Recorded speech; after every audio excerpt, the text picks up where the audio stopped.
Welcome back to our latest edition of Between Two Bushes.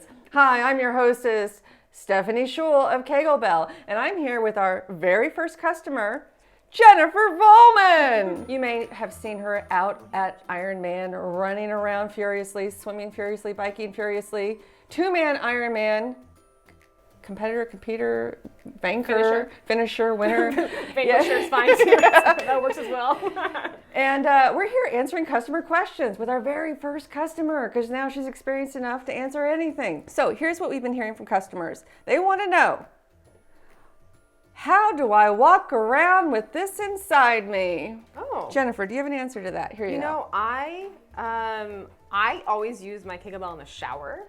And so while I may take small steps, I don't usually walk around in it. I like to, shave my legs and do some other things while I'm using Kegelbell, wash my hair and those things. So actually, I don't know how you walk around with it. I don't think you do. I don't think you do. I mean, that's what makes you use Kegelbell, and you're trying to get like a further distance each time. That's great. Go ahead and do that. Yeah. But I typically stand in one spot, like kind of a slight squat, and use it that way. That is the recommended use. The answer is you stand in one spot, legs apart, slight squat. You're not running around town. I made it because I was really sick and tired of people saying, wear these Kegel balls inside you while you're running around town for hours.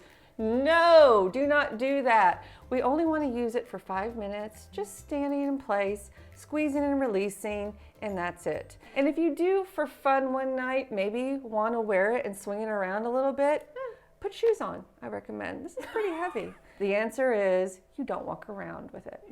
Next question? Should we do the